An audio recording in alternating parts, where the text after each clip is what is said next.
La muñeca, que quedaba obviamente sola todo el día ahí, nunca estaba, cuando ellas llegaban, en la misma posición que quedó cuando se fueron. No estoy diciendo. Obviamente que uno parte pensando, el viento tembló, se decayó, era una muñeca de trapo, era fácil que se cayera, ¿no? Que se desmayara del lugar donde la dejaron. Sin embargo, comenzó a llamar poderosamente la atención porque es distinto que te pase una vez cada cierto tiempo que todos los días. De hecho ya después, cuando ya esto se convierte en un caso digno de investigar por los Warren, ¿no es cierto? Lo que sucede es que la muñeca comienza la muñeca empieza a dejar mensajes escritos que decían ayúdame, help me, ¿no es cierto? O ayuda a Lou. Ed y Lorraine Warren fueron una pareja de investigadores paranormales y demonólogos estadounidenses que ganaron fama por su trabajo en casos sobrenaturales y de exorcismo. Ed Warren fue un veterano de la Marina y oficial de policía que se convirtió en demonólogo autodidacta, mientras que Lorraine Warren se consideraba una clarividente y medium. Juntos fundaron la Sociedad de Nueva Inglaterra para la Investigación Psíquica en 1952 y trabajaron en numerosos casos de presuntos eventos paranormales. Entre los casos más conocidos que investigaron se encuentran la casa embrujada de Amityville, el poltergeist de Enfield y el caso de la muñeca Annabelle, que inspiró varias películas de la franquicia El Conjuro. Los Warrens también establecieron un museo de lo oculto en su hogar en Monroe, Connecticut, donde exhibieron artefactos supuestamente poseídos y otros objetos relacionados con sus investigaciones. Aunque su trabajo ha sido objeto de controversia y escepticismo, la pareja dejó una huella significativa en la cultura popular y el campo de la investigación paranormal.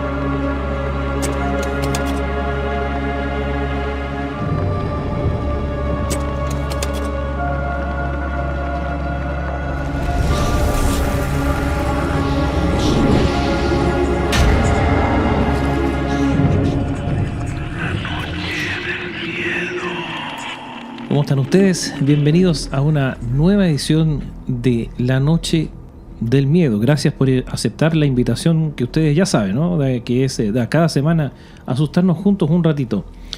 Y esta invitación no solamente la hago yo, no estoy solo para esto, sino que como siempre me acompaña Jorge Zavala Berríos. ¿Cómo estás, Jorge?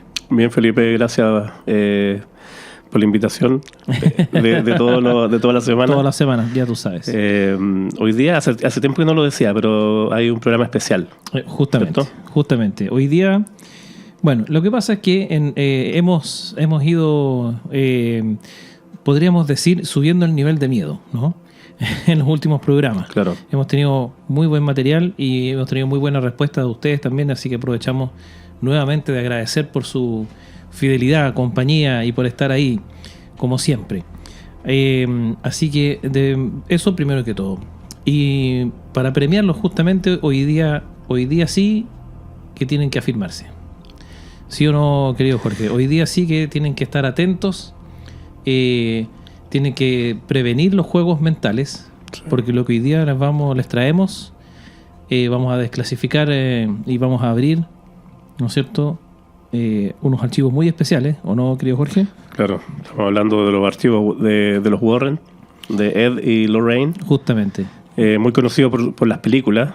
La saga del Conjuro, Annabelle y todo lo demás. Sí, ellos tuvieron una serie, como lo vimos en la nota, tuvieron una serie de casos memorables. Y los que vamos a hablar ahora, este viene siendo como la primera parte de una serie que vamos a tener de archivos Warren. Tendremos nuestra propia saga de Conjuro. Claro, hay que decirlo. Sí, tendremos nuestro Amityville, nuestro Annabelle y todo aquello. Pero fíjate tú que la verdad de las cosas es que hay material para rato, hay harto para que nos asustemos.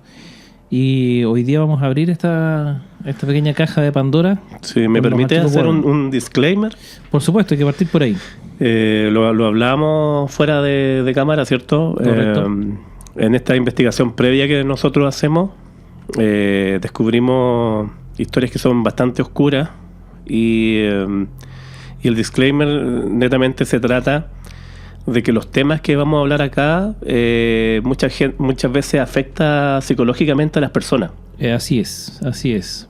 Pueden producir sugestión. Pueden producir sugestión, pueden tener visiones o pueden tener visitantes nocturnos en las habitaciones, y eso es real porque lo hemos vivido nosotros, alguna energía media extraña mientras preparamos. Me trajo mucho recuerdo cuando investigábamos lo de la Quintrala Sí. y pasaron cosas. Pasaron Bueno, hartas ahora cosas. también pasaron cosas.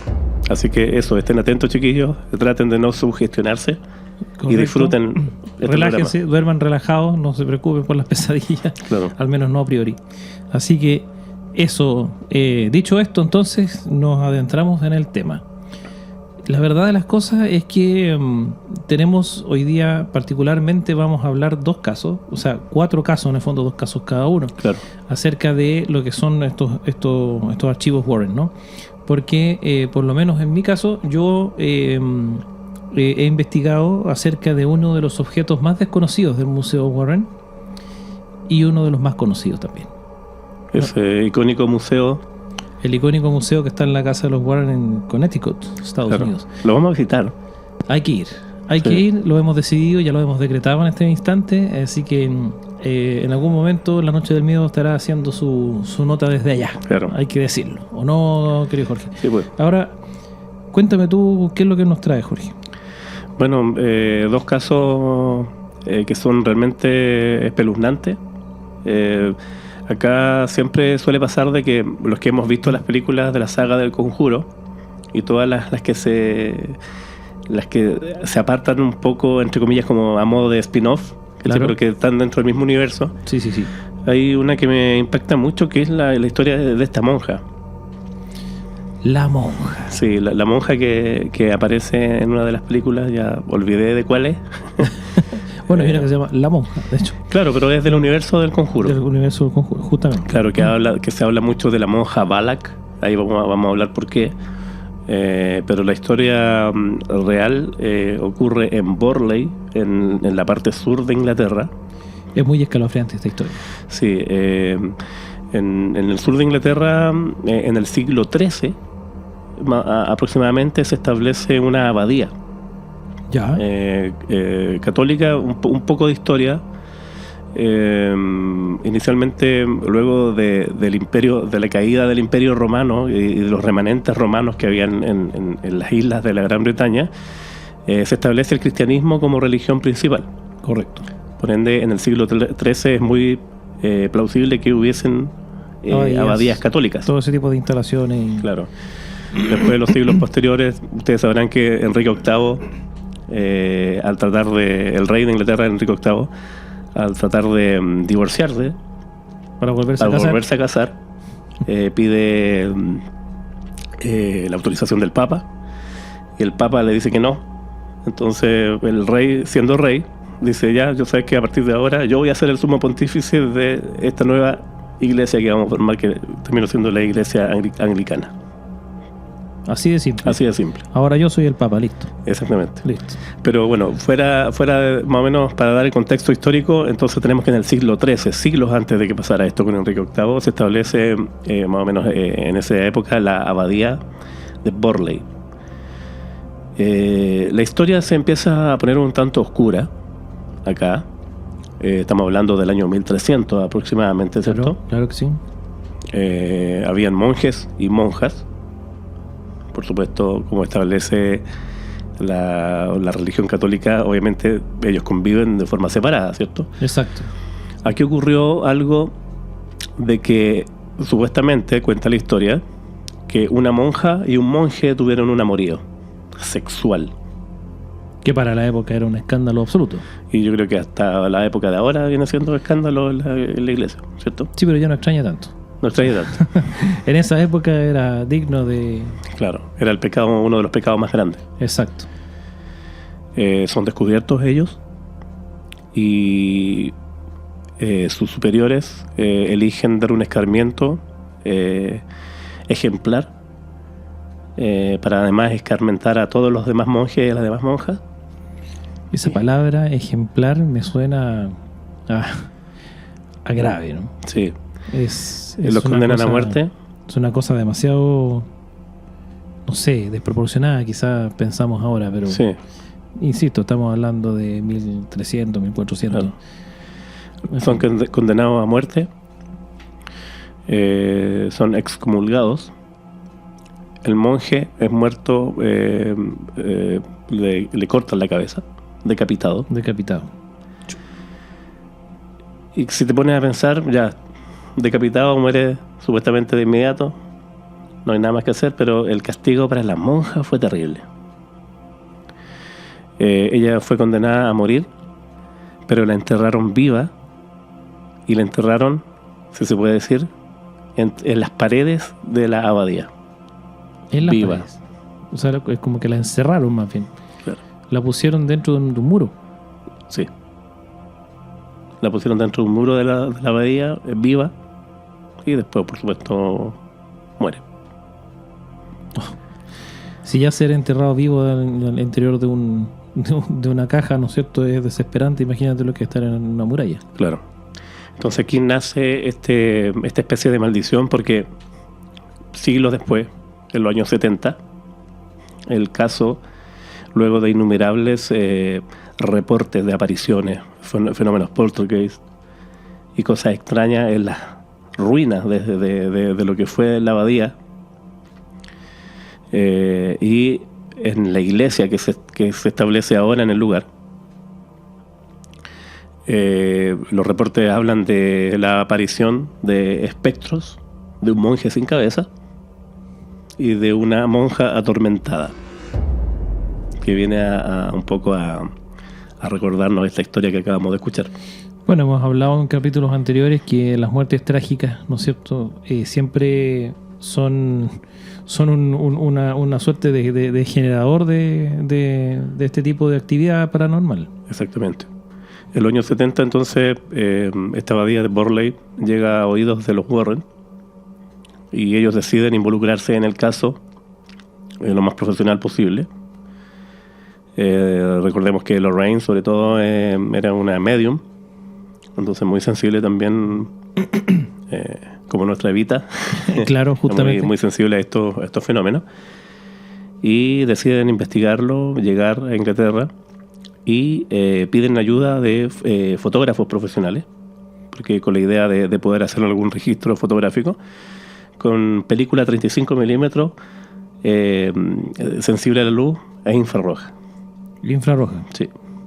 Tecnología bastante avanzada para la época. Sí, o sea, estamos diciendo que la posibilidad es de tomar fotografías con cero luz, Claro, ¿cierto? claro que sí. Empiezan a hacer investigaciones, a tratar de grabar psicofonía, y de inmediato Lorraine detecta o siente la presencia de la monja.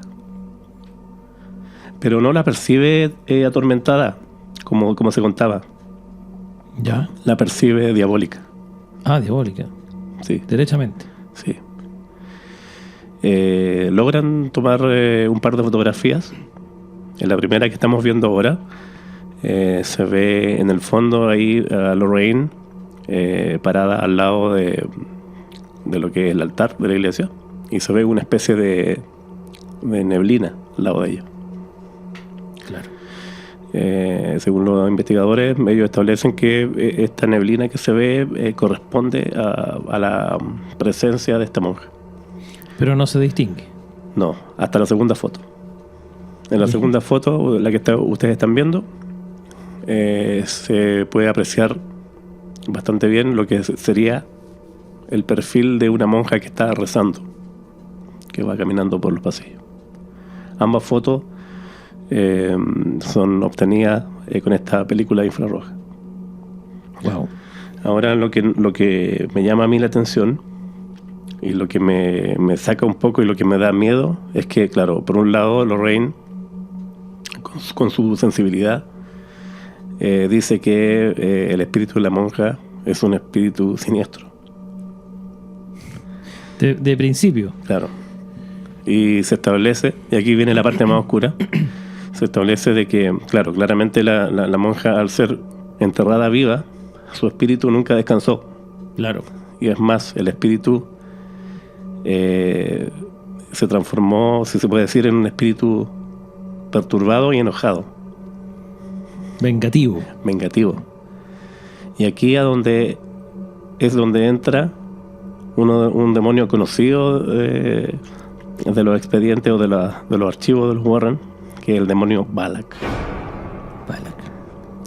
Que es el que escribe Lorraine en la Biblia cuando está haciendo, Sí. cuando lo está viendo. Sí, eso lo sacan muy bien en la película, pero ¿qué es lo que pasó acá?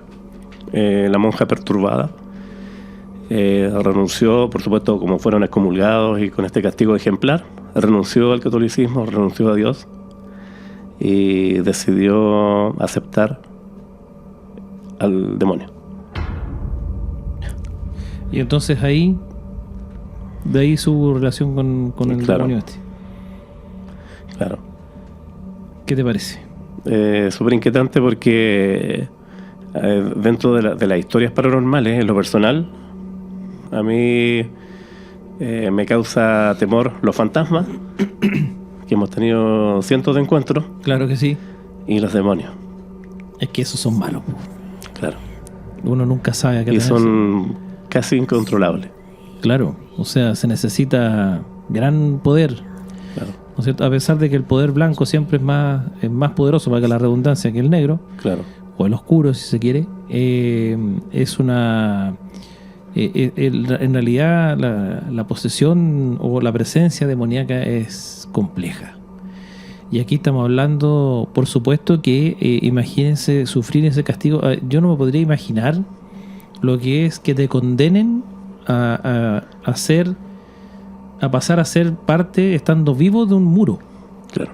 Estamos hablando de una época, ¿no es cierto? Y estamos hablando de una abadía, ¿no es cierto? Que son construcciones realmente grandes, ¿verdad? Y antiguas. O sea, estos muros no eran de paneles de yeso, ¿no es cierto? Entonces, Piedra. seguro, o sea, mínimo, ¿verdad? Entonces, estar ahí, pasar a ser prácticamente parte de ese muro y estando vivo, imagínate lo que es eso. O sea, claramente esa alma nunca en la vida iba a tener descanso. O sea, fue una tortura eterna, ¿no es cierto? Esa fue su condena, una tortura, digo, eterna para su alma. Exacto. Porque con esa muerte jamás iba a poder descansar en paz, ¿no es cierto? O sea, ¿quién podría culparla de haberse cambiado de bando, por decirlo de alguna forma?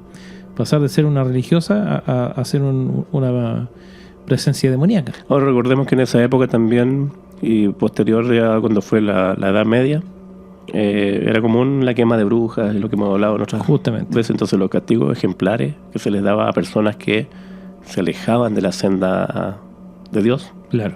era realmente ejemplar. Sí, realmente como para pensarla dos veces. Pero, o 10, Claro. en realidad. Porque hay que estar en el lugar. O sea, imagínate lo que es ese castigo. Bueno, y el monje, si bien es cierto, fue una condena a muerte. Cualquier forma de muerte, ¿no es cierto?, es un tema, pero aquí estamos hablando de una decapitación, que también es una muerte violenta. Claro. ¿no? Entonces, claramente es cuando se reporta la presencia de un monje sin cabeza y de una monja supuestamente perturbada, decían, claramente, o sea, es casi obvio, Claro. ¿no es cierto? Y entonces la verdad es que esa energía negativa, no sé cómo describirlo. Imagínate, te encuentras tú esa energía negativa. En la película se ve la monja, no se habla del monje ni nada, pero No, porque en la película está basado en esto, pero ocurre, tengo entendido, que en Rumania y bajo otras características. sí, de hecho aquí más que en la historia de la monja real es más bien la presencia de Balak la que produce lo que se muestra en la película. Pero claro, pues en el fondo esa ¿cómo podríamos decirlo? Esa posesión de este espíritu, ¿no es cierto? No sé si es correcto ¿verdad? Pero hay un espíritu que está endemoniado en el fondo, Claro. ¿no? Y ese es el que de alguna manera hace las fechorías en la película. Pero más allá de eso, la historia es realmente escalofriante. Sí, porque esto termina supuestamente. Tenemos que los Warren trabajaban mucho con la Iglesia Católica. Sí, claro. Siempre utilizaban sacerdotes, cosas por el estilo, y también la misma Lorraine, con esa sensibilidad que ella tenía, además de ser medium, era muy poderosa. Incluso ella hacía exorcismo. Entonces se dice que acá ella efectuó una especie como de exorcismo, rezó, porque además es extraño que ocurran estas cosas diabólicas en un sitio que es consagrado.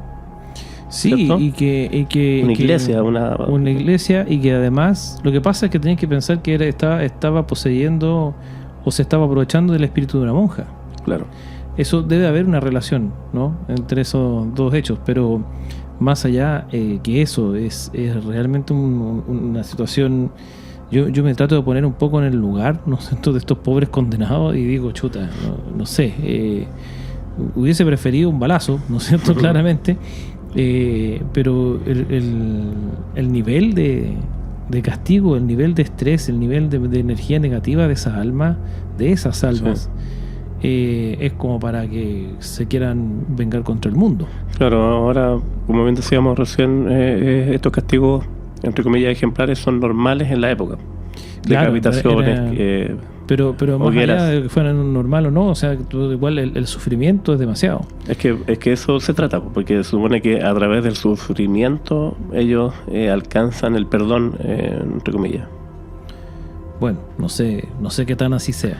Claramente no sé qué tanto perdón, digamos, porque Claro, claramente. ahora lo que decía Lorraine, precisamente es que estos demonios, como Balak, andan en busca siempre de este tipo de almas perturbadas para entrar en este mundo.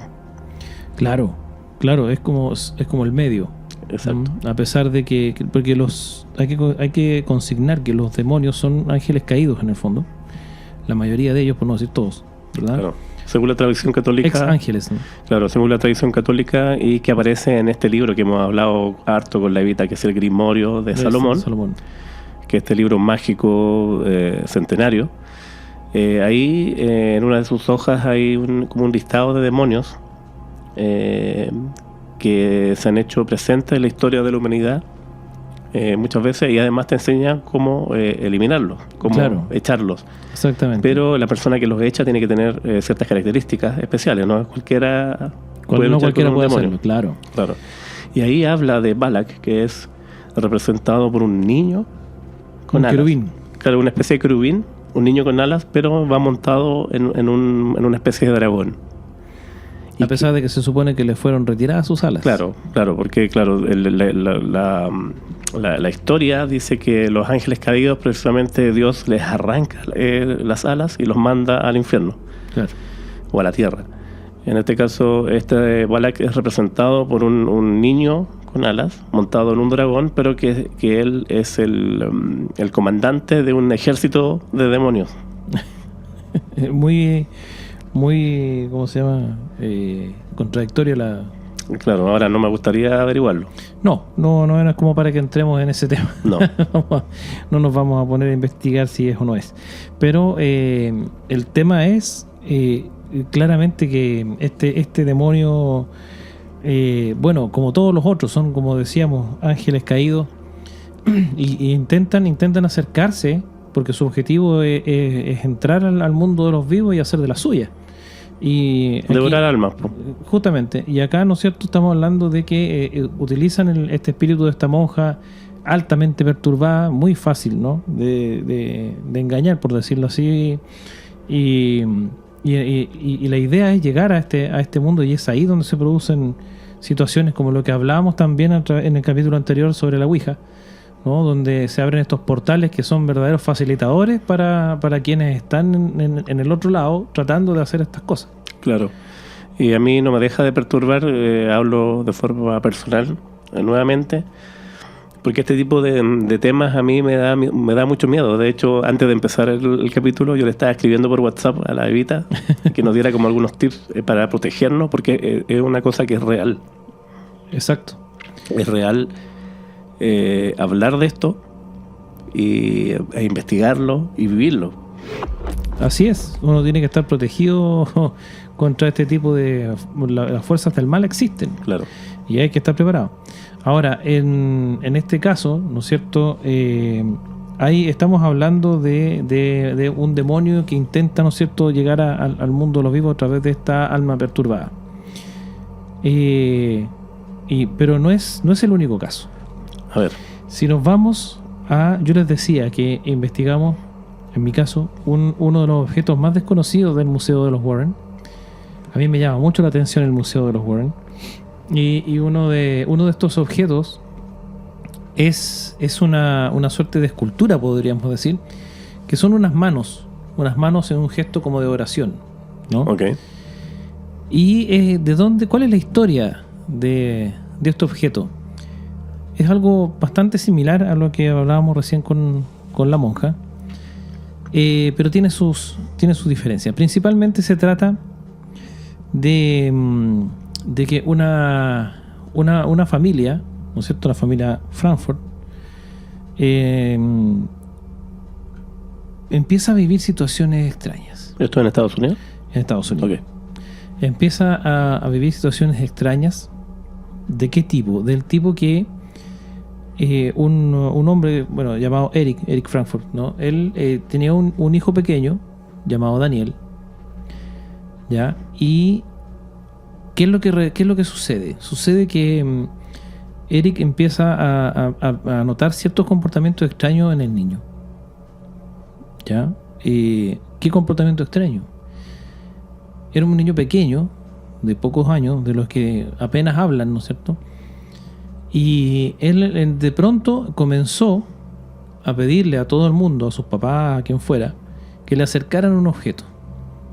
Este objeto, ¿no es cierto? El de las manos. Las manos rezando. Justamente. Y este objeto, bueno, se lo acercaban, y cuando él tenía este objeto en las manos, comenzaba a decir el nombre de su abuela fallecida. ¿Ya? ¿Qué era lo extraño del caso? Lo primero que llama la atención es el hecho de que este niño, por su edad, no conoció a su abuela y no sabía su nombre. Ni siquiera sabía que tenía una. Sin embargo, la nombraba. Sin embargo, cuando tenía este objeto en las manos, él la nombraba.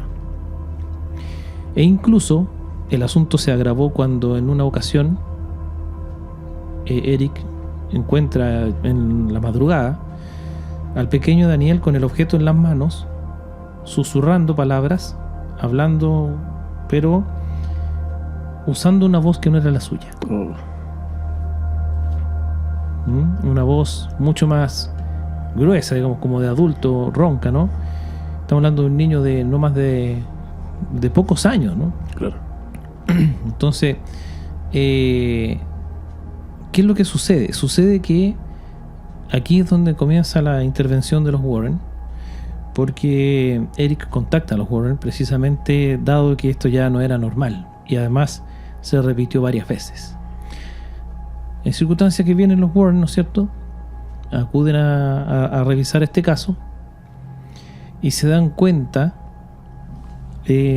haciendo el análisis, de que este era un objeto que le perteneció a esta abuela, ya, que estaba en la casa porque, bueno, parte de la decoración, digamos, ¿no?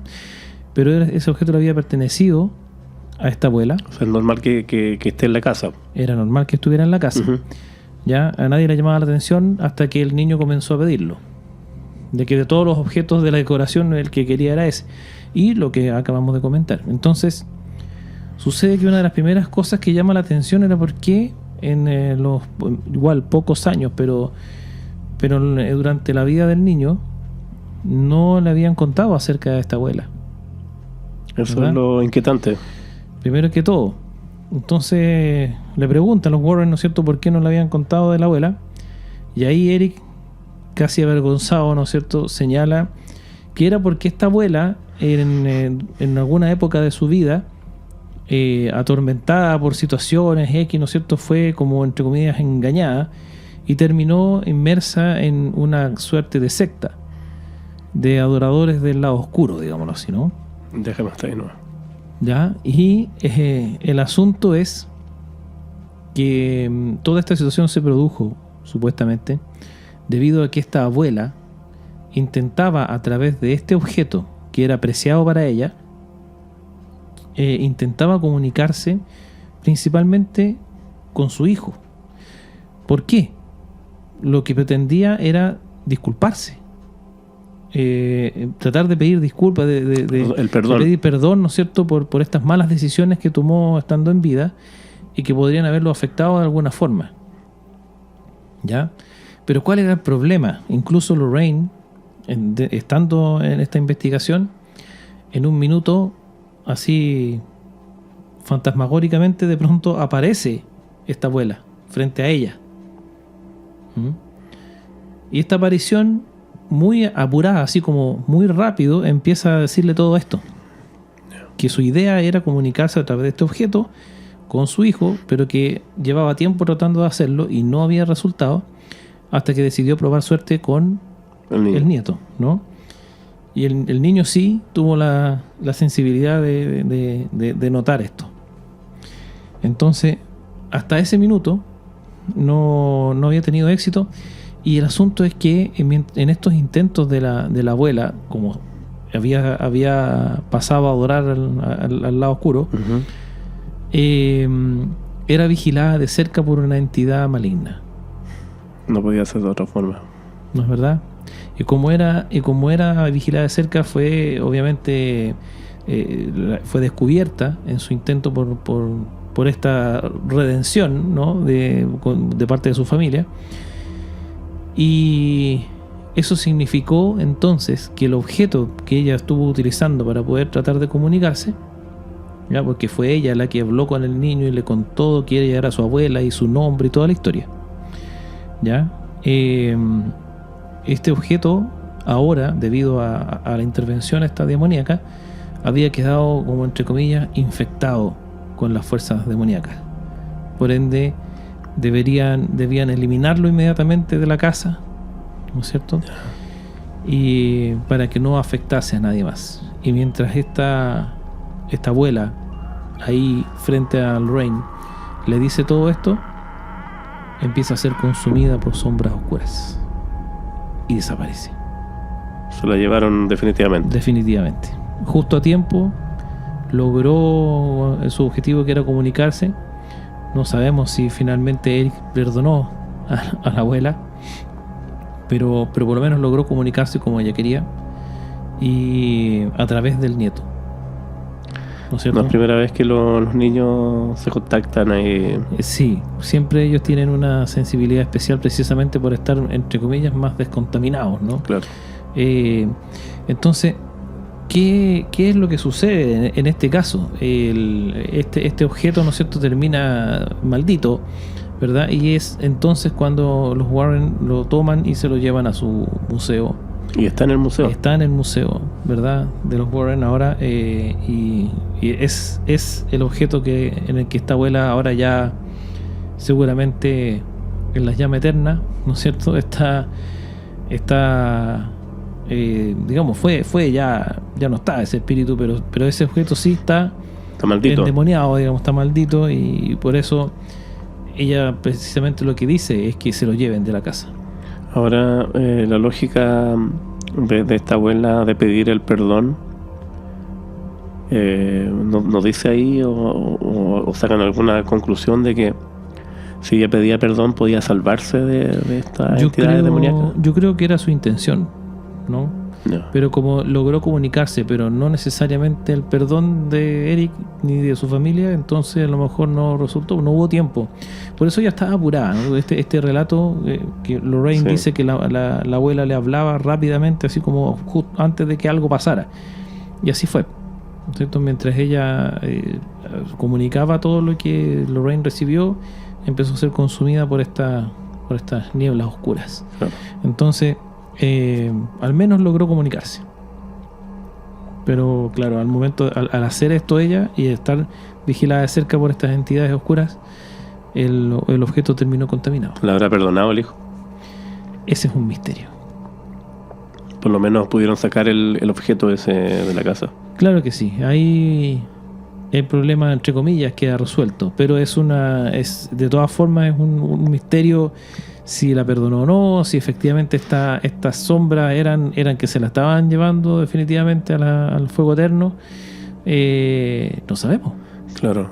Bueno, a mí lo que me causa siempre así como preguntas y dudas es, lo conversábamos con la Evita también, porque ella, te acordás que contaba que muchas veces se le presentaban personajes sí, claro, fantasmales. sobre todo cuando ella, antes de que fuera a atender a alguien que pretendía o tenía la necesidad de comunicarse con algún ser querido fallecido, ellos se presentan, y los ven, o sea, los escuchan, los ve antes. Eso debe ser tremendamente perturbador. Bueno, las personas que son medium están acostumbrados. Sí, bueno, cuando tú tienes ese don, de alguna manera aprendes a vivir con él y a controlarlo, pero claro, uno se pone en el lugar y es realmente inquietante el pensar que chuta, me viene a ver alguien. ¿Quién es esta persona? ¿Quién es? Alguien que está ahí que en realidad no está, ¿no es cierto? Y que te habla, pero no te habla moviendo la boca, sino que a través de la mente, ¿no? Claro. Y es un tema. Claro. Telepatía. Y es una... Bueno, yo me imagino que así como tiene la habilidad de verlos, también se podrá distinguir, eso hay que preguntarle, Evita, ¿se podrá distinguir fácilmente si es una entidad positiva, neutra o negativa? Yo creo que sí. Porque además las entidades que son demoníacas no son bonitas. No, pero recuerda que se disfrazan y engañan. Se disfrazan. De repente suelen, por ejemplo, lo hablábamos en la Ouija, ¿no? Que muchas veces estas entidades negativas o demoníacas se hacen pasar por otras. También en el caso de Sofía, de la Sofi, ¿te acuerdas que el demonio que habitaba en la casa de la abuela se presentaba ante la niña como otra niña? Claro. ¿Mm? O sea, no era... Porque claro, uno dice, si recordáramos la fotografía, ¿no es cierto? Es un demonio horrible, entonces para un niño de pocos años, de 3, 4 años, ver ese mono, digamos, ¿no es cierto? No es nada agradable como para decir que se está comunicando con él, que está interactuando. O sea, para mí la interacción sería huir despavoridamente. Claro. Pero en este caso no era así, pues era una comunicación, y era porque precisamente el demonio se presenta no con su figura real, sino con una suerte de disfraz. Claro. Entonces ese disfraz también es para nuestros amigos clarividentes o clariaudientes, ¿o no? Eso es lo que... Esa es la pregunta, digamos, porque tú puedes ver, supuestamente todos nos imaginamos ver una persona como si estuviera ahí, ¿no? Claro. Pero esa persona que tú no conoces, porque si alguien que tú conoces, bueno, es otra cosa, pero si tú no lo conoces y está parado ahí, ¿tú cómo sabes cuál es su intención, digamos? Claro. O sea, insisto, es lo que hablamos recién, o sea, las personas que son medium tienen las herramientas para estar preparados para ese tipo de cosas. Yo diría que sí. No todos pueden. No todos pueden, exactamente, no cualquiera. Sí. Pero es un tema. Imagínate además que uno, por ejemplo, en este caso esta niña y esta familiar, ¿no es cierto?, de Sofía también, que interactuaba con este demonio sin saberlo, vivió algo parecido entonces a lo de este objeto que hablábamos recién, porque aquí también estamos hablando de un niño de no más de 10 años, ¿no?, que sin saber nada de su abuela empieza a nombrarla y empieza a pedir este objeto de la nada, y luego tener estas conversaciones medio fantasmales, donde le decía, él le decía cosas a la abuela así como, insisto, sin conocer, sin saber que tenía una abuela, dice: abuela, me da miedo tu cara, me da miedo tus ojos, ¿por qué son blancos? Me da miedo porque tenía un collar de hueso, decía, ¿no es cierto? Ese collar de hueso era como si fuesen grilletes en el fondo, ¿no? Es como un símbolo de esta maldición, ya, de estar, ¿no?, atrapada. Claro, de haberse ella pasado a las sombras, ¿no? Entonces, todo eso era inexplicable para el niño, ¿verdad? Pero es una experiencia igual no menor. O sea, yo creo que todos cuando niños en algún momento pensamos que existía o pensamos que vimos alguna clase de monstruo, qué sé yo, pero nosotros lo vemos como monstruos, así como, no sé, el abominable hombre de las nieves, más o menos, ¿no es cierto? Alguna clase de ¿no es cierto?, de animal, pero no es el caso, ¿no? No. Aquí estamos hablando de otra cosa. Claro, y afortunadamente, bueno, lo pudieron sacar el objeto y supuestamente paró todo este... Se retiró el objeto y problema resuelto, digamos, y ahí está en parte, como parte del Museo de los Warren, que es uno de los objetos menos conocidos porque no ha sido plenamente nombrado, ¿verdad? Ni ha protagonizado alguna de las historias de la saga de las películas. Claro, Como si la monja, por ejemplo. como si la monja y como si la siguiente historia. Cuéntame de qué se trata. La siguiente historia también... Nos seguimos asustando. Sí, yo le hablaba y soy majadero con esto de pensar de sobremanera en los temas, porque uno tanto que lo piensa, es Sí, posible bueno, que aparezcan, exactamente. más allá de que naturalmente aparecen en las películas, pero acá nosotros nos estamos basando en las historias reales. Sí, no, eso es importante señalarlo. Nosotros estamos basándonos en todas las historias reales detrás de algunos casos de los que salen en las películas y de los objetos también del Museo de los Warren, dentro de lo que es la realidad, no la ficción. Claro que suele ser más oscura la realidad, po. Sí, de hecho. Bueno, en una de las películas del Conjuro aparece un personaje también maléfico que se le llama el hombre encorvado, ¿cierto? El hombre encorvado, sí. Ya me dio escalofrío. Sí, me da casi tanto miedo como la monja en este caso. ¿Por qué? Hay un aparatito que apareció en los inicios del cine, antes que empezaran todos estos experimentos de las imágenes en movimiento. Hay un aparatito que se llama el zootropo, que consiste en una rueda, la estamos viendo ahí en pantalla, que tiene unos dibujos que si tú los miras con una luz que está al medio y además a través de unas rendijas, si esto gira rápidamente, produce la sensación de movimiento. Claro, es como generalmente la imagen de un caballo que va corriendo. Claro, cualquier imagen. Alguna clase de mono moviéndose. Es lo mismo que hace uno cuando dibuja en varias puntas de un cuaderno. Exactamente. ¿No es cierto? Y después lo hace pasar así con la mano. Claro, es básicamente la estructura de cómo eran los dibujos animados. Exacto. ¿Cierto? Al principio. Por foto. Bueno, acá el zootropo produce ese efecto de movimiento porque tú miras a través de esa rendija y con esa luz que hay al medio. Entonces ves el dibujito que puede ser un caballo, como bien dices tú. Pero acá no hallaron nada mejor que poner un Slenderman. una especie de Slenderman, pero es el hombre encorvado, que además deriva de una canción infantil. Sí. Que tiene que ver, que no tenía nada que ver con esto terrorífico, sino que era un hombre. Era un personaje. Era un personaje, claro. Claro. Pero que termina siendo bastante relacionado también con la, entre comillas, leyenda del hombre del sombrero.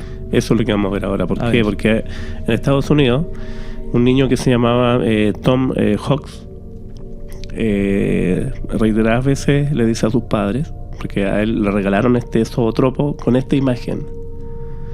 Con la imagen de un hombre encorvado, medio flaco. Y reiteradas veces le dice que en la noche este aparato se enciende solo y que la luz que proyecta a este hombre, pero fuera del aparatito, sino que se proyecta la sombra de este personaje en la muralla y se mueve alrededor de todas las murallas de la habitación de este niño, causándole por supuesto el terror. Al principio los papás lo típico no le creen. No le creen mucho. No le creen mucho, situación que encuentro netamente súper irresponsable desde el punto de vista de los papás. Absolutamente. ¿Por qué? Porque esto se repite muchas noches. Sí, realmente, si es una pura vez, uno puede decir, bueno, fue una pesadilla. Claro, el niño ya presa del pánico, casi todas las noches se pasa a la habitación de los papás y el papá le dice, lo trata de tranquilizar, le dice no pasa nada, y ahí el papá es testigo de esto y se da cuenta perfectamente de que no solo está encendido este aparato, Sino que ya no está... ya que no está el dibujo no está en la de- imagen. Claro. Entonces ahí desapareció la imagen. Como que se salió de... Zootropo quedó sin nada. Claro. Entonces, por supuesto, también acuden los Warren a investigar. Pero llegaron tarde. Llegaron ¿Por qué? Porque pasaron unos días antes que llegaran ellos y el niño murió inexplicablemente, de la nada. de la nada. Wow. Entonces los Warren llegan a investigar cuando ya había sucedido lo peor.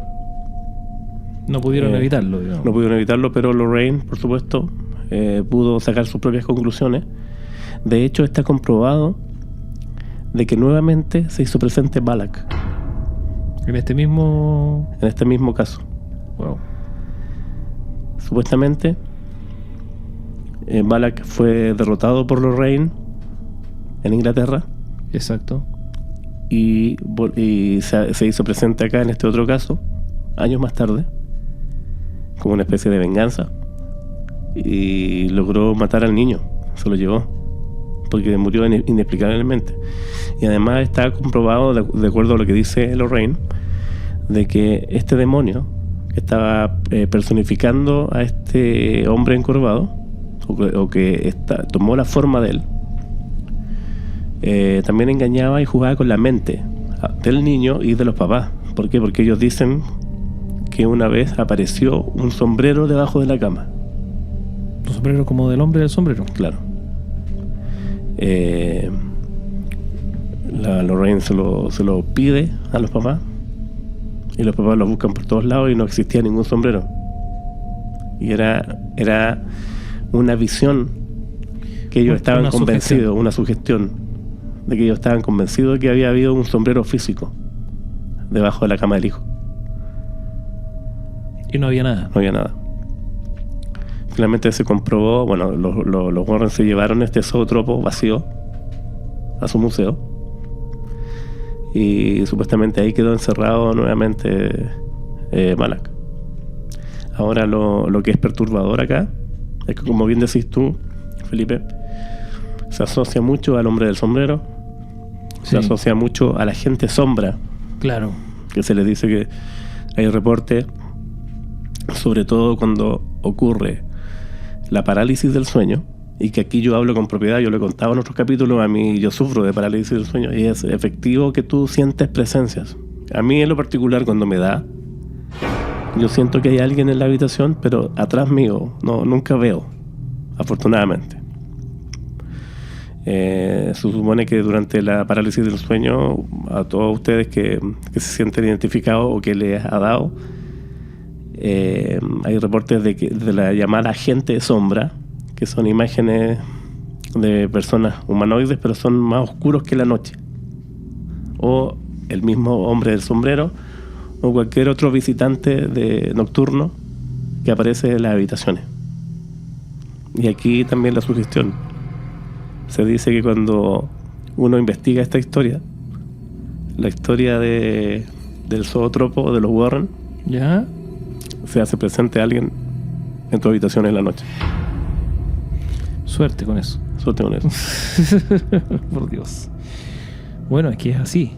La sugestión es así. O sea, esto se mete en tu mente de alguna manera y juega con tus impresiones, con tu visión, con todo. ¿No? Uno empieza a sentir cosas extrañas. Duerman acompañados y sean valientes y cuéntenos en los comentarios si han sentido algo o si alguien se ha presentado en su habitación. Exacto, si sintieron algún ruido o algo. Es realmente inquietante este asunto, ¿eh? Porque estamos hablando de presencias demoníacas. Yo te iba a decir, a mí también yo no lo sufro regularmente, pero hubo una época de mi vida, lo he contado antes también, que frecuentemente me pasaba lo de la parálisis del sueño. ¿Y sentías presencia así o no? Nunca te daba ese nivel. ¿Sabes? Lo único que yo no era consciente de qué era esto. Yo no había escuchado nunca el concepto de parálisis del sueño, ni tampoco tenía idea de lo que sucedía ahí. ¿Ya? Entonces, pero sí, o sea, yo al a empezar a conocer de esto me di cuenta que correspondía a eso. Pero yo me acuerdo claramente que lo que yo sentía cada vez era, yo despertaba, yo solía dormir de boca, digamos, ¿no? Boca abajo. Boca abajo. Y el asunto es que cuando yo sentía esta parálisis, a mí lo que me pasaba era que yo me despertaba, según yo, ¿no? Yo me despertaba, pero me pasaba que no me podía mover. Como yo estaba boca abajo, no veía nada. O sea, solamente yo tenía una muralla acá, ¿no es cierto? Frente a mí, entonces yo solo veía esta muralla, como si estuviera despierto, ¿verdad? Entonces, pero inmóvil. Inmóvil, absolutamente. Yo, obviamente, uno pone como los brazos atrás, ¿no es cierto? Y yo, como que uno empieza a caer en esto de querer moverse, de querer levantar el brazo para poder hacer así y levantarse, ¿no? Y no podía. Yo sentía como si hubiese, no sé si, yo no creo que alguien, pero yo sentía como si hubiese algo arriba mío, como si yo fuese un colchón, ¿no es cierto? Y hubiese, o un sofá, no sé, y alguien hubiese dejado algo pesado arriba mío que no me permitía moverme. Claro. ¿No es cierto? Entonces, y como me pasaba más o menos seguido, yo lo interpretaba como una suerte de sueño. Yo decía, estoy soñando otra vez que no me puedo mover. Entonces me autoconvencía yo y decía, bueno, ya nos ha pasado otras veces, ¿no es cierto? O sea, ya me ha pasado otras veces, da lo mismo. En cualquier minuto me quedo dormido de nuevo y me puedo volver a mover. O sea, entonces yo como que no pescaba, así decía, ya, filo, otra vez. De cierta forma lo controlaba, po. Lo controlé, sin quererlo casi, ¿no es cierto? Porque como te digo, yo no sabía lo que era. Nunca escuché nada extraño, que me acuerde al menos. Yeah. No sentí voces, no sentí pasos, no sentí nada. Solamente esta sensación de que hubiesen puesto casi que un piano arriba mío. Claro. ¿No es cierto? En el caso mío y de mucha gente, claro, tú sientes presencias, otras personas ven cosas, ven gente sombra, o ven el hombre del sombrero, o quien sea, O que duende, alguien ven extraño, un montón de cosas, sí. y un zumbido en toda tu cabeza. O sea, tú no escuchas nada más que un zumbido muy desagradable, y por supuesto no te puedes mover. Yo sentía así a alguien, porque yo siempre siento atrás, ¿cierto? Estas presencias medias paranormales. Estando acostado, yo duermo sobre el lado derecho, generalmente. Pero este zumbido es muy desagradable, que también lo vamos a hablar en un próximo capítulo, pero hay gente también que lo asocia a abducciones extraterrestres, incluso. Ya, claro. Sí. Hay para todo. Lo que pasa es que cada una de las cosas, ¿cuál de todas da más miedo? Sí, Y es más inexplicable. O sea, como te digo, si yo hubiese sido más consciente de lo que era esto cuando lo viví, me hubiese dado mucho más miedo. Claro. Porque no tenía idea. Para mí eran sueños. Claro. Y sueños eran... O sea, yo en algún minuto, yo no sé si esto es una capacidad, pero yo empecé a darme cuenta de que las cosas que pasaban en los sueños, yo era capaz de darme cuenta que estaba soñando. Según yo. Tu lógica de periodista funcionando hasta los... Absolutamente. Entonces yo decía, es un sueño esta cuestión, ¿no es cierto? Y era un sueño, claro. ¿no es cierto? Después muchas veces desperté y me acordaba que yo dije, estoy soñando otra vez esta cuestión, como cuando se repetían los sueños. O me pasaba también muy seguido, esto se lo vamos a preguntar a Levita, a mí me pasaba muy seguido que yo soñaba que me caía. Sí, es típico. De alturas, ¿no es cierto? De altura y tenía una sensación, esa sensación de que vas cayendo así como de ahogo, no sé, y nunca llegaba a terminar de caerme, siempre como que antes de llegar al suelo o lo que sea, despertaba sobresaltado. ¿No es cierto? Sí, ese es como la típica, un salto. Un salto. Y después no me pasó nunca más me pasó, pero sí soñaba eso y también solía soñar que en algún sueño había algún gato, ¿no es cierto? A mí me encantan los gatos, pero por alguna razón el gato me tenía mala, ¿no es cierto? Y yo interactuaba pero mal con el gato, como que yo lo veía y le quería pegar más o menos el gato, ¿no es cierto? O lo quería perseguir, no sé, a veces lo salía persiguiendo yo o le hacía algo, nunca, no es que lo maté ni mucho menos, no, pero no sé, le habré pegado una pata, anda a saber tú, no me acuerdo, esa parte no me acuerdo, pero sí sé que yo tenía una interacción con el gato que como que el gato me terminaba persiguiendo a mí, y después el sueño era como yo huía del gato. Y yo me sentía bajando escaleras o subiéndola, ¿no es cierto? Corriendo por aquí, por allá. Siempre iniciando en lugares que yo conocía y terminando después en lugares que no sé cuáles eran. ¿Verdad? Claro. Entonces me pasaban esas cosas. Yo no sé si esas habrán sido, qué tipo de experiencias habrán sido. Lo que yo te describo, esto del piano arriba mío, para mí efectivamente era era una parálisis de sueño. Era una parálisis. Claro. ¿No es cierto? Pero lo demás no sé, esta cosa del soñar caerse, por ahí una vez alguien me dijo, alguien sin ningún conocimiento, es una tontera esto, pero lo voy a contar igual. Una vez alguien me dijo que si tú sueñas que te estás cayendo y en el sueño terminas de caer, así como que llega, es porque te moriste. Ok. No sé si será verdad. Ahí abrimos el debate. Si ustedes han escuchado algo parecido a esto, cuéntenos en los comentarios. Porque en realidad es un mundo esta cuestión, es un mundo, igual Sí. que el desdoblamiento. Yo siento que jamás me ha pasado, pero sí hay un tema que lo hemos conversado también en programas anteriores y que yo he sabido por gente que lo ha experimentado que la forma de diferenciar si tú estás viviendo un desdoblamiento en vez de un sueño, porque también uno suele creer que es un sueño, las cosas es que uno técnicamente no debiera poder soñar, ¿ya?, con algo que no ha visto. Ya. O sea, digámoslo así, si yo nunca he visto mi casa desde arriba, una imagen de un dron, por ejemplo, o nunca me he subido al techo, ya es difícil que yo pueda ver el techo, ¿no es cierto?, tal cual como es en un sueño. Sin embargo, si te desdoblas y vives esa experiencia desde arriba, Se supone que esa es la diferencia. O sea, si yo estoy soñando, entre comillas, que veo el techo de mi casa y arriba del techo de mi casa hay, no sé, 3 tubos, ¿no es cierto?, de la campana de la cocina, no sé, pero yo no sé qué están esos. Yo sé que en mi cocina hay una campana, pero no tengo idea del tubo que sobresale por el techo. Entonces, si yo sé que hay 3 tubos y están uno al lado del otro y que uno es más largo, etcétera, todas esas características, y yo nunca me he subido al techo, y pasa que yo lo sueño, me subo al techo y veo que es tal cual como yo lo vi en el sueño, eso no fue un sueño. no, claro que no. ¿No es cierto? Esa es la cuestión. Esa es la gran pregunta. Aquí, volviendo al tema de este hombre encorvado o hombre del sombrero o gente sombra, fue tan diabólico y tan terrible que terminó con la vida del De un niño, pequeño. según la Lorraine. Ahora, ¿qué habrá pasado con ese pequeño? ¿Simplemente murió o se lo llevó? No lo sé.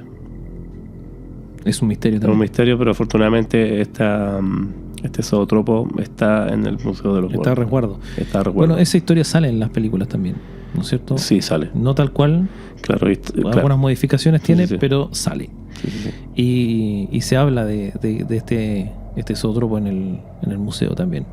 Sí.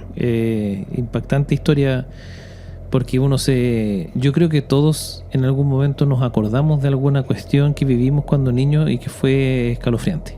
Sí. Como decíamos, imágenes de supuestos monstruos o lo que sea, que en realidad pueden haber sido estas otras cosas. Claro. Ahora uno con pensamiento de adulto tiene la forma de racionalizarlo de una forma distinta. Sí, claro, pensarlo y analizarlo, digamos, Claro. pero cuando uno está ahí y es niño, más encima no lo entiende. Claro. Por eso uno le tiene miedo a tantas cosas cuando es niño, se supone, porque son cosas que uno no entiende. Uno no sabe si los monstruos en realidad existen o no. Uno no sabe, por mucho que sea primera vez que tú ves un mono así, no sé, como un hombre lobo parado ahí, Claro. ¿no es cierto? Lo único que sabes es que es extraño, porque no todos los días ves un hombre lobo parado ahí, Claro. ¿no es cierto? Ahora, si a eso le sumas que eres el único que lo ve, ¿no es cierto? Entonces la cuestión ya realmente para salir corriendo. Pero ¿Tenemos una cuarta historia? claro que sí, por supuesto que sí, y muy especial por lo demás. Si yo te digo, mi querido Jorge, Raggedy Ann, ¿Te dice algo? Creo saber ¿Sí? por dónde va la cosa. Bueno, te voy a contar lo que es. Raggedy Ann Doll es una muñeca, ¿no es cierto?, que es la verdadera Annabelle. No. ¿Por qué te cuento esto? Porque lo primero que tenemos que señalar acerca de Annabelle es que no era una muñeca de porcelana No. y que no tenía la apariencia como de una niña, como la que está en la película. Pero ni siquiera la apariencia es amenazante. No, de hecho, Raggedy Ann es una muñeca, es como podríamos decir una pepona, ¿no es cierto? No sé, pero que fue creada por un señor a principios del siglo XX, ¿no es cierto? Un señor que se llama Johnny Gruelle, ¿ya? Él fue el creador de esta muñeca, en Estados Unidos, Uh-huh. que se llama Raggedy Ann, que es como la traposa, andrajosa Ann, ¿no es cierto? Porque es una muñeca de trapo. Claro. No es una muñeca de porcelana. Es una muñeca de trapo con una apariencia muy particular porque tiene una nariz triangular, ¿no es cierto? El pelo que son hilos rojos, ¿no es cierto? Como una pelirroja, eso sí. Y bueno, y tiene una apariencia muy particular, es como una niña. De hecho, esta imagen fue creada por este señor precisamente a raíz de una serie como de cuentos que había para niños, ¿verdad? Entonces era como un poco hacer la muñeca, ¿verdad? Real. Ah, ya, ok. Y bueno, ¿dónde Hasta parte? el momento no tiene nada de No diabólico. tiene nada de terrorífico, porque es una muñeca como cualquier otra. Es una muñeca de trapo. Ujú. ¿Dónde comienza el problema? Fíjate tú que en 1970, ya, una madre le hace un regalo a su hija que es esta Raggedy Ann. La original. Una de estas muñecas eran ya. muñecas producidas en serie. Ok. Entonces le hace el regalo esta madre a su hija de nombre Donna, que es una estudiante de primer año o primeros años al menos de enfermería, porque ella tenía 18 años. Y recibe este regalo de su madre y ella se lo lleva consigo, porque como estaba en la universidad, tú sabes que en Estados Unidos la universidad, tú vives en la Sí, universidad, claro. Sí, sí. ¿verdad? En la mayor parte de los casos. Y ella se lleva esta muñeca, que era como un recuerdo, como que la mantenía cerca de su madre, ¿no? Esa era como la historia, era como la idea. Entonces ella se la lleva como casi un peluche, ¿verdad? Y convive con ella en este departamento que ella compartía con una amiga que se llamaba Angie. Y entonces estaban estas dos niñas con esta muñeca, nada en particular, hasta que en algún minuto empiezan a notar pequeñas cosas raras, ¿verdad? Que en este departamento que ellas compartían, la muñeca, que quedaba obviamente sola todo el día ahí, nunca estaba, cuando ellas llegaban, en la misma posición que quedó cuando se fueron. No estoy diciendo. Siempre, todos los días. No cabía la posibilidad de que se entrara alguien en el departamento. Mira, obviamente que uno parte pensando el viento, tembló, se decayó, era una muñeca de trapo, era fácil que se cayera, ¿no? Que se desmayara del lugar donde la dejaron. Sin embargo, comenzó a llamar poderosamente la atención porque es distinto que te pase una vez cada cierto tiempo que todos los días. E incluso ya se convirtió en preocupante porque empezaron a hacer distintas pruebas. O sea, por ejemplo, dejarla casi amarrada, ¿no es cierto? Uh-huh. E igual aparecía en otro lado. Y Luego ya comenzó a escalar esto porque ya no era que aparecía, si estaba sentada, aparecía acostada, sino que aparecía en otra pieza. no. O sea, la dejaron, ¿no es cierto?, en la pieza de ella y apareció en la pieza de la otra niña. ¿Ya? No vieron a Anabel ya. Ah, no vieron a Annabelle. Ya, okay. Pero finalmente comienzan a pasar estas cosas raras que por supuesto a ella les llama poderosamente la atención, pero no lo atribuyen a nada maligno ni nada por el estilo, sino que ya es raro nada más, ¿no? ¿Pero qué más pruebas necesitan estas mujeres? No lo sabemos. De hecho ya después cuando ya esto se convierte en un caso digno de investigar por los Warren, ¿no es cierto? Lo que sucede es que la muñeca comienza la muñeca empieza a dejar mensajes escritos No. que decían ayúdame, help me, ¿no es cierto? Ya. O ayuda a Lou. Ayuda. Lou era un amigo de Donna, ¿no es cierto?, que visitaba regularmente el departamento donde ella vivía, ¿no es cierto? Y resulta que efectivamente más de una ocasión estuvo Lu en el departamento y Lu también fue testigo de estas cosas raras. Se escuchaban cosas, ya veían sombras, ya esto estaba escalando, ¿no es cierto? Y ya era maligno. Ya era maligno. Y de hecho, en un minuto, la muñeca atacó a Lu. Ya. Y Lu quedó vivo, pero bastante mal herido. A ese nivel. A ese nivel. Sufrió rasguños como si lo hubiese atacado un lobo, ¿no? Ahora los Warren entraron a la investigación en la mitad de esto. Claro, los Warren entraron en la investigación precisamente a raíz ya de que esto era una cuestión de... Ya había habido un ataque, ¿no? Uh-huh. Entonces comienzan a investigar esto, pero no empiezan con los Warren. Ellos empiezan con personajes de la iglesia, digamos, ¿no? Concurre... perdón, no era un personaje de la iglesia, era una persona con conocimientos de medium, digamos, ¿no? Uh-huh. Con conocimientos de cosas paranormales, y esta persona va, ¿no es cierto? Y es ahí donde se produce el origen del nombre, ¿ya?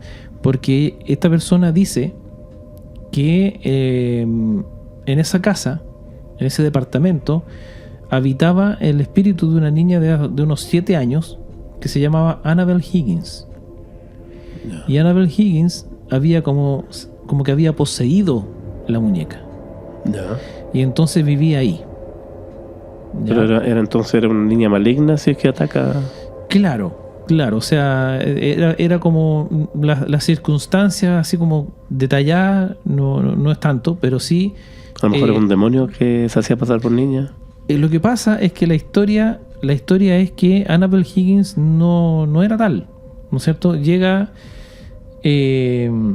los Warren al caso después del ataque y todo esto, ¿no es cierto? Y ellos se dan cuenta de que este tipo de cosas no son posesiones de espíritus, ¿no es cierto? Ellos dicen, si esta situación, un objeto como una muñeca, ya no necesariamente, o sea, fácilmente no puede ser poseído por un espíritu X cualquiera. Uh-huh.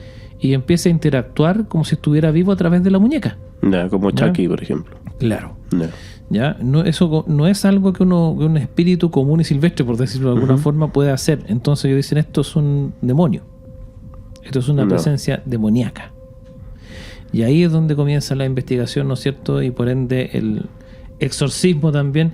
Pero finalmente los Warren, ¿no es cierto?, detectan que esto es una verdadera presencia demoníaca, y lo que hacen es retirar la muñeca.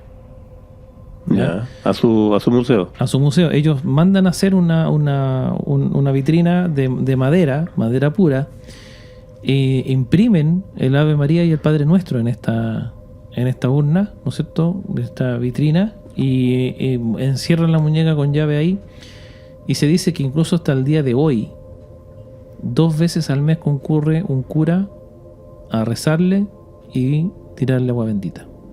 Ya, o sea, prácticamente si la dejan ahí libre en el museo es posible que se escape.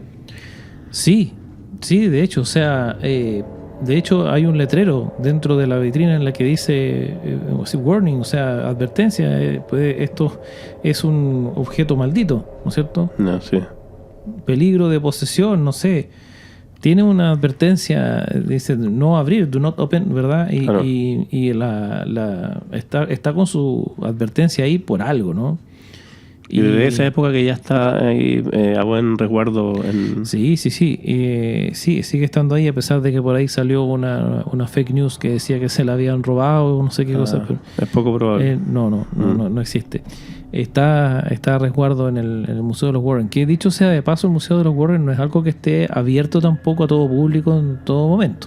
Yeah. Solamente se puede visitar cuando se abre, que es en ciertas ocasiones. Sí, pues no es broma tampoco. No es cierto, no es algo que uno puede ir panorama de fin de semana. No, claro que no. Entonces es un tema. Ahí es donde está Annabelle. Hay una foto que estamos viendo, ¿no es cierto? Donde está ¿cómo se llama? Lorraine con la muñeca original en los brazos. Y claro, pues ese objeto, de hecho, es uno de los más demoníacos, ¿verdad? Que existen, por no decir el más demoníaco, que existe en el Museo de los Warren.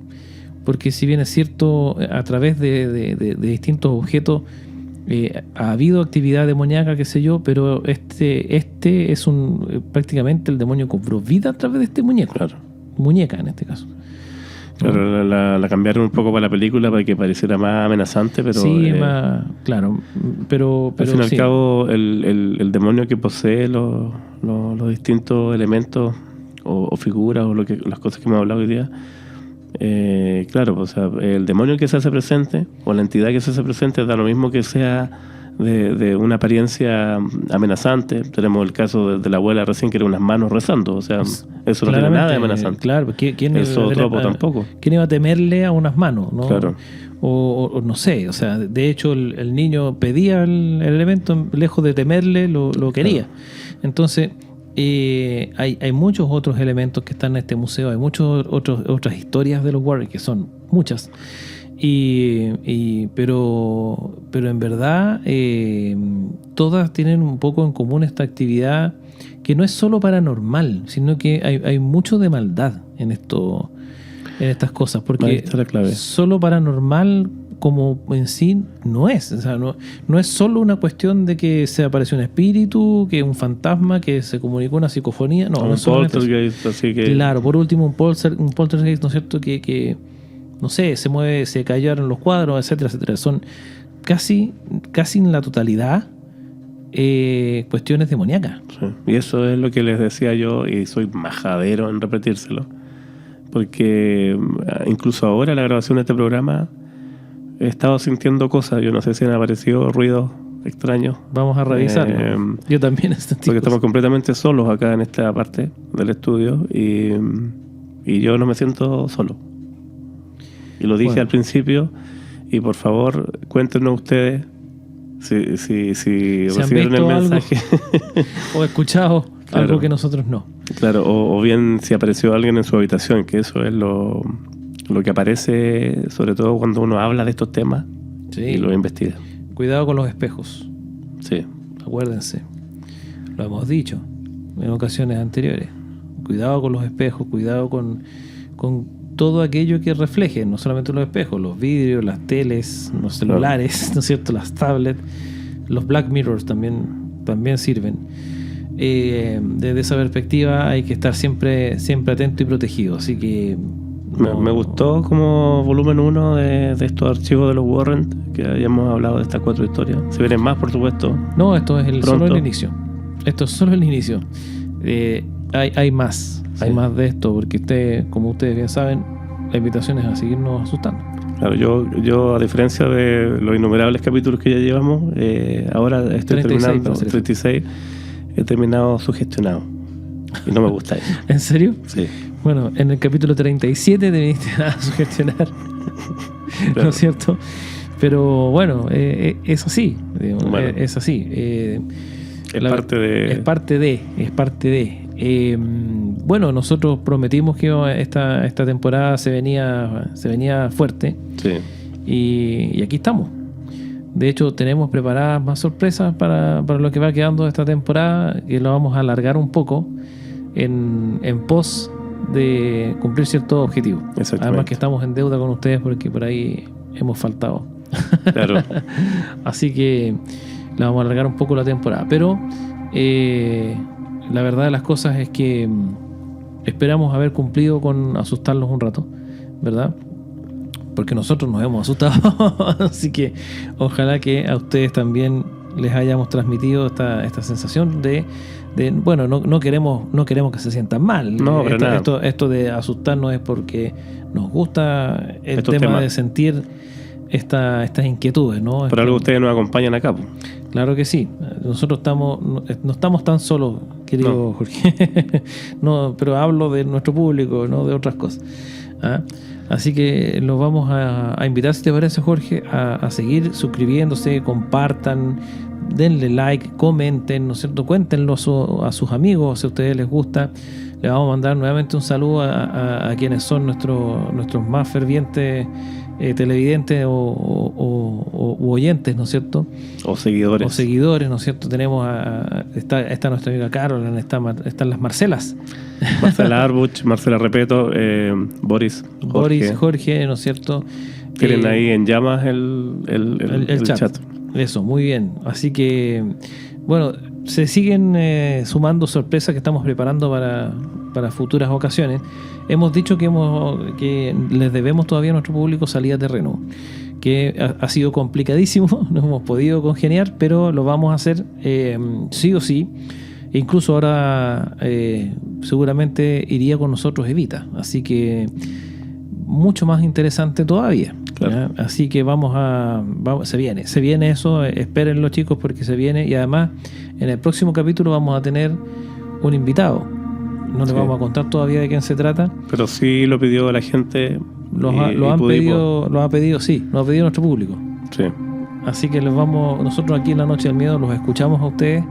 Así que también anímense a seguir enviando historias, porque ahora, ustedes saben, estamos haciendo evidencias también. Así que evidencias han participado ya varios testigos de lo paranormal. ¿Sí o no, querido Jorge? Así, amigo. Te agradezco.